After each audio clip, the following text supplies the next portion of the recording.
Hello, today I'd like to talk about Fallout 76 and caps, specifically on how to make caps. Generally speaking, the game does not require you to spend caps. You don't have to buy food, chems or ammo to play. When you start playing, fast traveling should be your biggest spend. As a general note, every character has a limit of 40,000 caps. Anything above that gets wasted. You can also only sell 1400 caps worth of goods to NPCs per day. As always, it's a good idea to equip perks that increase your selling price. My favorite is to join the biggest group I can find and equip the perks to buff your charisma per teammate. Taking drugs like grape mentats to get a discount isn't a bad thing if you're looking to spend a lot at once. You can spend caps at NPC and player vendors. Plans and recipes you don't know are good to buy because many of them are random and minimizing the grind is always good. Rare chems like mutagens are good to grab from players too. Maybe even rare legendaries that are just right for your playstyle. Eventually you'll be throwing caps at any vaguely useful thing you come across just to stay under the cap limit. But making caps in Fallout 76 is different enough from the single player games that it can take some adjustment to get used to how to make them. The game will give you a couple of dozen caps every time you finish a quest. You'll discover this very early in the game. But what's not so obvious is that you also get a small amount of caps when team members finish their quests, even if you did nothing to help finish that quest. It's basically free money. Having higher charisma increases the bonus by around 5% for each base charisma point. Of course, you can also get caps by killing enemies and finding cap stashes while exploring. There's a perk called Cap Collector under luck that improves how many caps you can find in cap stashes, but only cap stashes, so it's only worth equipping it while exploring it if you're broke and desperately need caps. And don't forget drinking Nuka-Cola. You can get one whole cap when you drink, but then again, you should be drinking for the health benefits, not for the cap. Just playing should get you enough caps to fast travel in the early game. If you are finding yourself buying ammo and other things, you should refer to my other guides on how to get them instead of paying caps. Okay, this is where I finally get to agree with the many people who've suggested selling purified water for caps. This is indeed one of the most reliable methods to get caps early on. It's not as generally useful as crops that give you food and adhesive, but for just caps, purified water is the better thing to have in your camp. You'll need to find the plans in overseer caches at Camp McClintock and the capital DMV. You'll get sent there by quests, but there's nothing stopping you from getting them early. They have to be installed in water, and anybody who's played Fallout 4 will be very familiar with how they look and operate. One difference is that they produce a lot but have small storage limits, so you have to regularly empty them to get the maximum production out of them.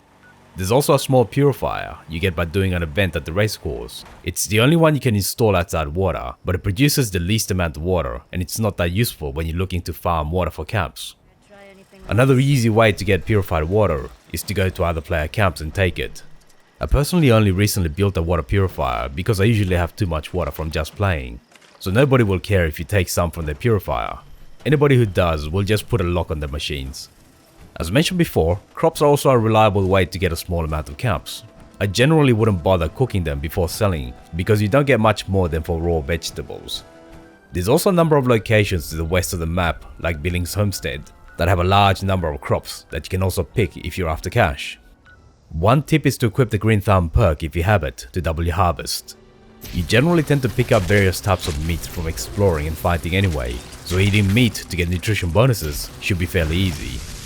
Any surplus meat can be sold, and you'll be surprised by how much money you can make from just selling cooked meat you get in this way. Most of it will just rot anyway, so you may as well sell it. But let's say you explicitly want to find more sources of meat. Public events are great for that, because they tend to throw enemies at you, and many of them are edible. Moonshine Jamboree is the king of giving you meat. It's not uncommon to get a major part of the 1400 daily cap limit from selling the Gopper products after the Jamboree.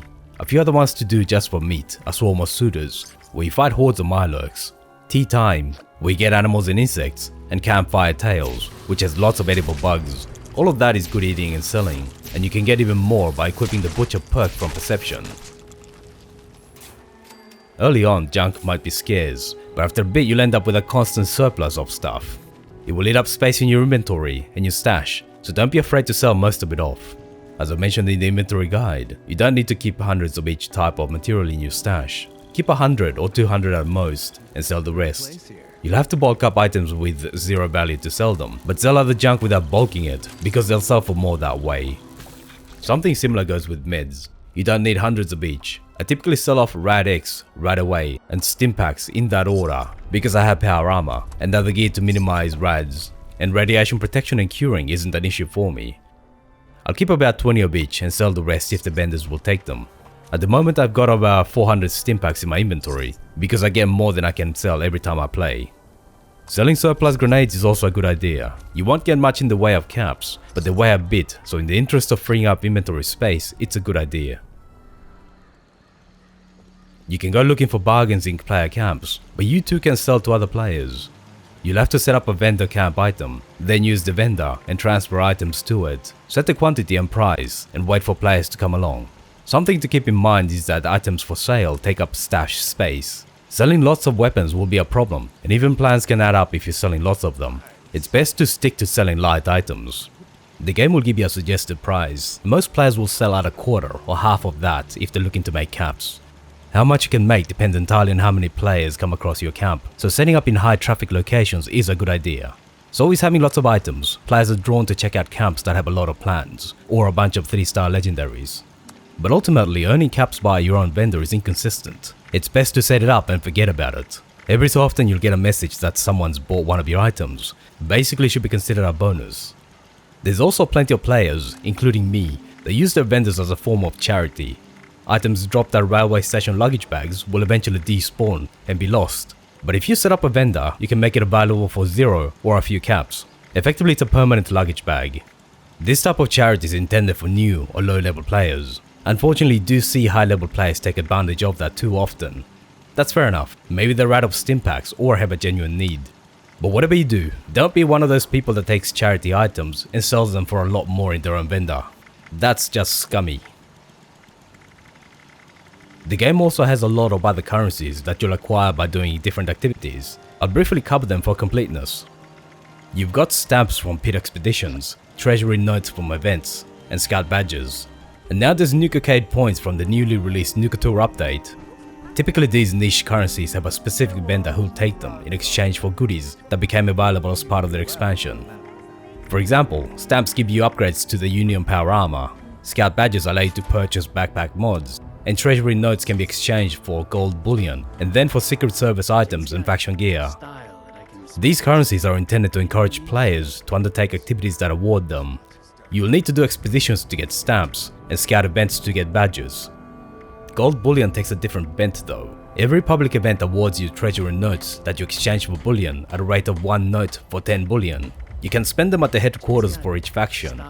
But you can also see a roving vendor called Minerva, who has rotating inventory of almost all the same gear and mods that you can buy at faction vendors at a discounted price.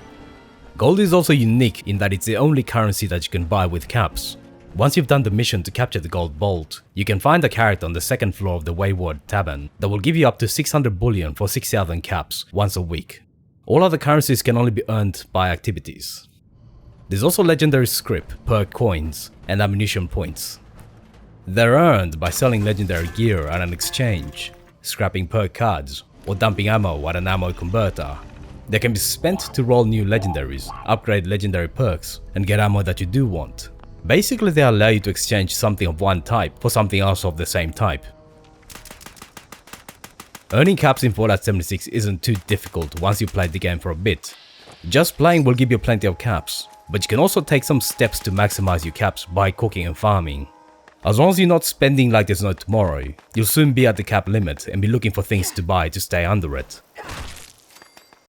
Thanks for watching all the way to the end. Let me know what you thought about it in the comments. Feel free to leave a like, subscribe and hit the bell button to be notified when new videos come out.